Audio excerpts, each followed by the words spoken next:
It was only a photograph of 3 siblings, yet the youngest one felt somehow different. Michael Brennan had been collecting antique photographs for more than 20 years, but nothing in his collection came close to the image he discovered at a Chicago estate sale on a freezing February morning. The sale took place in an old brownstone on the south side, packed with furniture and personal items from a family that had lived there for 3 generations. Most collectors passed right by the box of old photographs near the back door. Michael never did. He always looked through every single one. History lived inside these forgotten pictures. Ordinary people caught in a single moment. Their lives and stories lost to time. He flipped through wedding portraits, baby photos, and family gatherings, setting aside a few that showed interesting clothing or old buildings. Then he found it. 3 children posed in what looked like a professional photography studio. 2 boys, maybe 10 and 12 years old, stood on either side of a younger girl who sat stiffly in an ornate chair between them. The photograph was dated 1905, written in faded ink on the back. The boys wore matching dark suits with white shirts and bow ties. Their faces were serious but natural, the usual look of children told to stay still. But the girl was different. Michael lifted the photograph closer, squinting under the weak light. Something about her made his skin crawl. She wore an elaborate white dress with lace and ribbons, far more detailed than her brother's clothes. Her hands rested neatly in her lap, fingers placed with strange, unnatural precision. Her face showed no emotion at all. No tension, no effort to stay still, not even a hidden smile. Nothing. Her eyes were the most unsettling part. They were open, staring straight ahead, but they seemed to focus on absolutely nothing. The boys showed a slight blur, the mark of living children struggling not to move. The girl, however, was perfectly still, unnaturally so. Michael bought the photograph for $5 along with several others so no one would notice his special interest. Back in his Lincoln Park apartment, he placed the image beneath his professional magnifying lamp and studied every detail. The longer he examined it, the more certain he became that something was deeply wrong. This was not just a strange family portrait. It was a photograph hiding a story that demanded answers. Michael spent 3 days studying the image before starting his research. He made high-resolution scans using his professional equipment, examining every pixel of the century-old photograph. The name of the photography studio was barely visible in the bottom right corner. Aldrich & Sons Photography, Chicago, Illinois. He decided to start there. Research at the Chicago History Museum showed that Aldrich & Sons had operated from 1898 to 1923 on State Street and specialized in family portraits. The studio kept careful records, many of which were saved when the business closed. Michael asked to see the ledgers from 1905. The museum archivist, a young woman named Sarah, brought him 3 leather-bound books covering that year. Michael worked through them slowly and carefully, searching entries from spring and summer when families usually had formal photos taken. He looked for any mention of 3 siblings, 2 boys and a girl. After 4 hours, he found it. An entry dated June 15, 1905, Whitmore family, 3 children.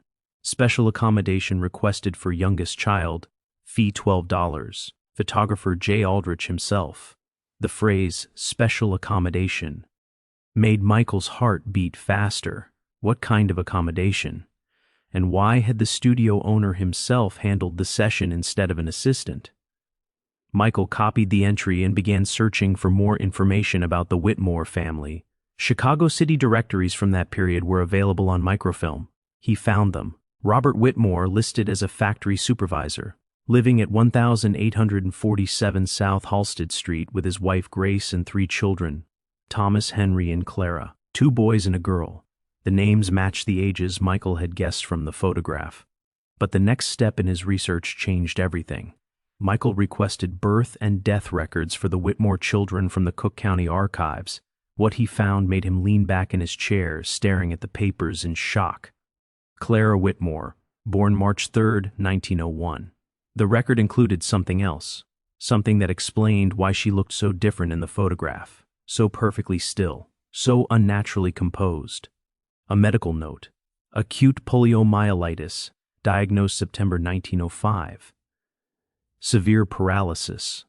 But the photograph was dated June 1905, 3 months before that diagnosis. Michael felt more confused than ever as he checked the dates again. If Clara was diagnosed in September 1905, why did she appear so motionless in a photograph taken months earlier? He needed medical records, but hospitals from that time rarely kept detailed files, especially for children. His breakthrough came from an unexpected place. While researching polio outbreaks in early 1900 Chicago, Michael learned that Cook County Hospital had kept detailed records of infectious diseases as part of a public health program. These records were stored at the Illinois State Archives in Springfield. Michael made the 3-hour drive on a rainy Tuesday morning. An elderly archivist named Mr. Patterson helped him search through hospital infection logs from 1904 to 1906. The records were organized by disease and admission date. Under polio cases from 1905, Michael found Clara's file. It was much thicker than he expected, more than 30 pages of medical notes, treatments, and doctor observations. As he read, a heartbreaking story unfolded. Clara's symptoms had started in late 1904, not September 1905 as the official diagnosis suggested. Notes from December 1904 described a 4-year-old girl brought in with fever, stiff neck, and increasing muscle weakness. Within weeks, she lost the ability to walk. By February 1905, she could no longer move her arms. By April, she needed help just to sit upright. The September 1905 date marked when doctors declared the paralysis permanent, not when it began. Dr. Augustus Thornton, her attending physician, had written detailed observations. One entry from May 1905 stood out. Patient's older brothers, Thomas, age 12, and Henry, age 10, show remarkable devotion to their sister's care. They have learned how to position her properly, support her body, and ensure her comfort. The family has requested advice on including Clara in normal family activities despite her condition.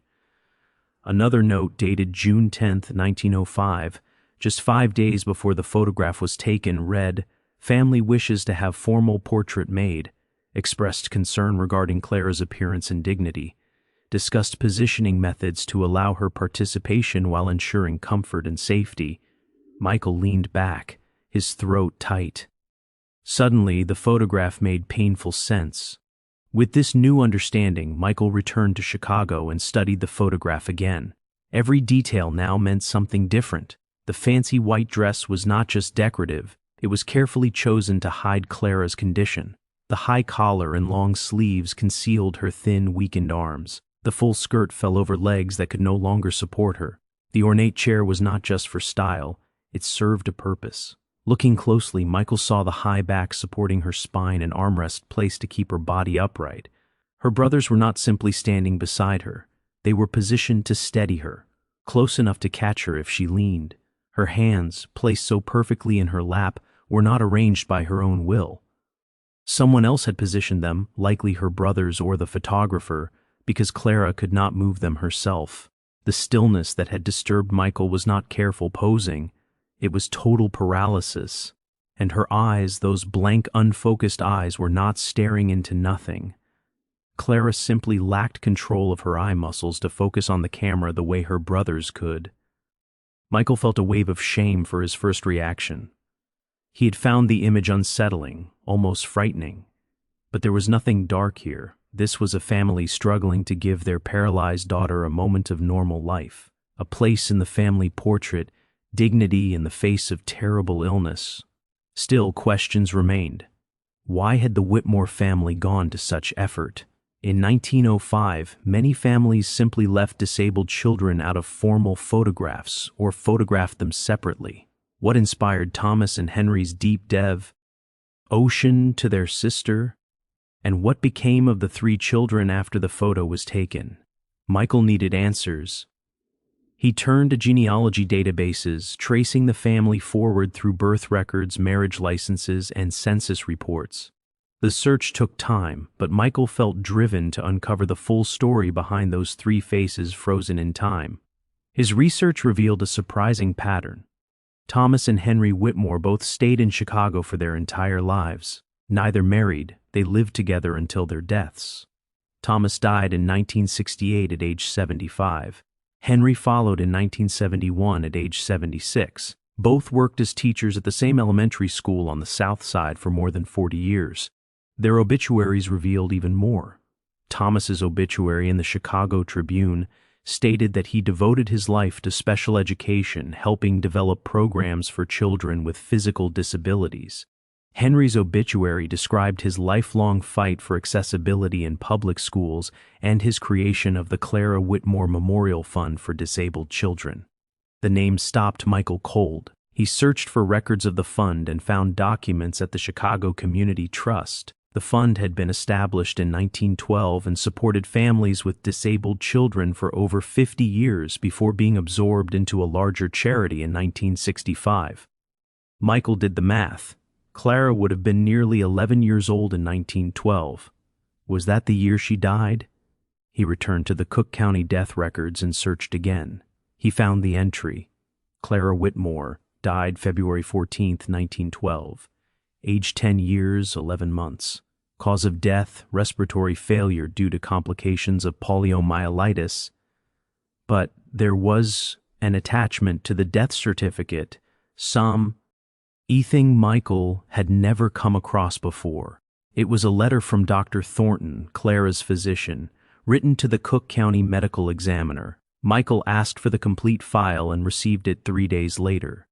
Dr. Thornton's letter was extraordinary. He described Clara's 7 years living with complete paralysis, unable to move, unable to speak clearly, and unable to care for herself in any way. But he also wrote about her sharp mind, her awareness, and her ability to communicate through eye movements and facial expressions that her brothers had learned to understand perfectly. Clara Whitmore lived a life that would have broken most people, Dr. Thornton wrote. But her brothers, Thomas and Henry, gave her something rare. They gave her presence, involvement, and dignity. They carried her with them when they could, brought her to school events, read to her every night, and described the world beyond her bedroom in rich detail. They treated her not as someone helpless, but as their beloved sister who simply needed help experiencing life. Michael realized he needed to speak with someone who had known the Whitmore brothers personally, but both men had died many years earlier, and finding anyone who remembered them seemed unlikely. Then an idea came to him. The elementary school where they had taught. Lincoln Elementary on South Ashland Avenue was still open, now serving a very different community than in the Whitmore brothers' time. Michael called the school and explained his research. The principal, Mrs. Rodriguez, was curious and invited him to visit. "We have an archive room," she said. "Old yearbooks, photographs, and some staff records. The school was built in 1897. So we have materials going back more than 100 years. You're welcome to look." The archive room was a former storage closet on the 3rd floor, lined with metal shelves full of school history. Michael spent the entire afternoon flipping through yearbooks from the 1920s onward, searching for Thomas and Henry Whitmore. He found them in the 1928 yearbook. Both brothers appeared in a staff photo standing in the back row.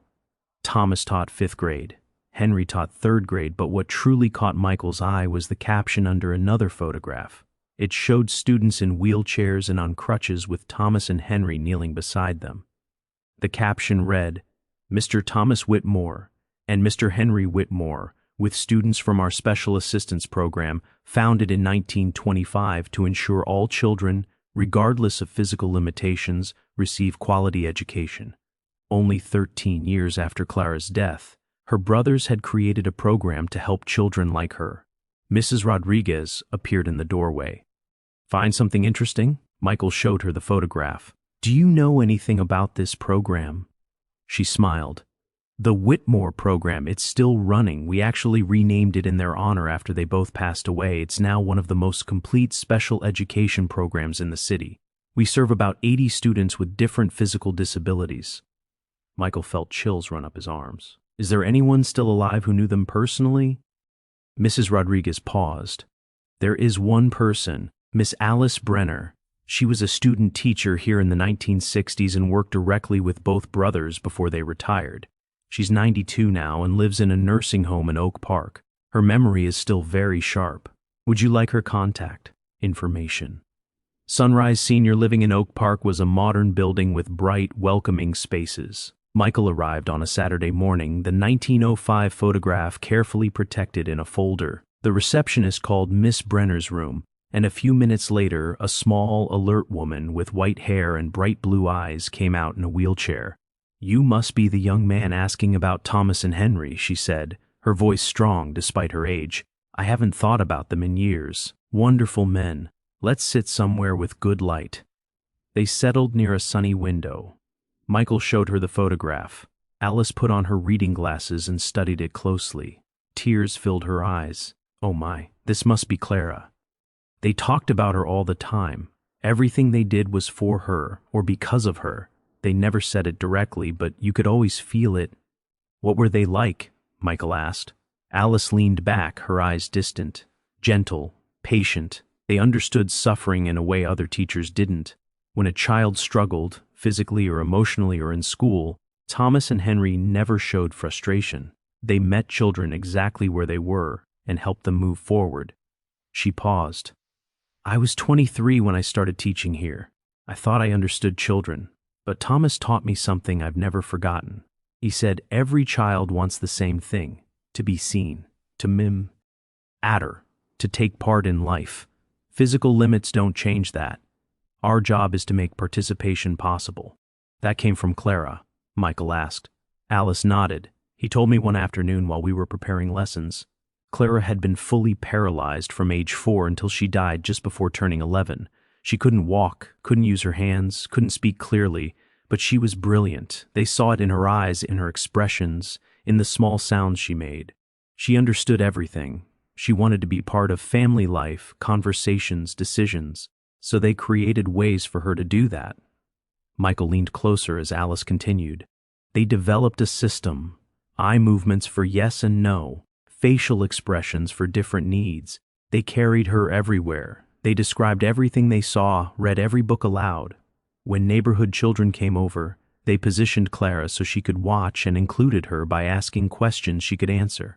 Her voice softened. "Thomas told me the 1905 photograph was their father's idea. Robert Whitmore knew most people saw Clara as a burden, something to hide. He refused that. He wanted a formal family portrait with all 3 children shown equally." Alice lifted the photograph again. "Look at how carefully they arranged everything. The chair supporting her back, the dress hiding her condition, her brothers right beside her. This photograph was designed to show Clara as part of the family, not apart from it." "That was unheard of in 1905. Michael nodded. The photographer's note mentioned special accommodation. "They must have spent hours making it work," Alice said. "And look at the boys' faces. They're not just posing. They're watching Clara, making sure she's safe. You can see the love there." "What happened after Clara died?" Michael asked gently. Alice's face grew sad. "Thomas said it destroyed their parents. Their mother, Grace, died 2 years later. Officially heart failure, but Thomas believed it was grief. Their father died in 1920. After that, the brothers lived together, worked as teachers, and devoted their lives to helping disabled children." She wiped her eyes. "Thomas told me they made a promise at Clara's grave, that her life would matter, that her suffering would mean something. Every child they helped was for Clara." "The memorial fund," Michael said softly. "Yes. In 1912, the year she died," Alice replied. "They were so young. Thomas was 19, Henry 17, but they used their small inheritance to start that fund. It helped hundreds of families over the years." Alice handed the photograph back. "That picture isn't just siblings posing. It's proof of what love looks like when it refuses limits." Over the next 2 weeks, Michael pieced together the full story. He found letters between Thomas and Henry in the Chicago History Museum archives. One letter from Thomas in 1965 stood out. He wrote about the day of the photograph, how nervous they were, how patient the photographer was, and how Clara understood she was being included. "I believe it was one of the happiest days of her short life," he wrote. Henry's reply remembered how carefully their mother dressed Clara, and how their father insisted all 3 children be shown together, equally loved. That photograph wasn't just a picture, Henry wrote. It was a statement. She mattered. Michael also found newspap. Articles about the brothers' work. A 1952 Chicago Sun-Times piece described how they changed lives without ever explaining why. Colleagues understood it came from personal experience. His final discovery came from property records. The Whitmore house had been sold in 1971.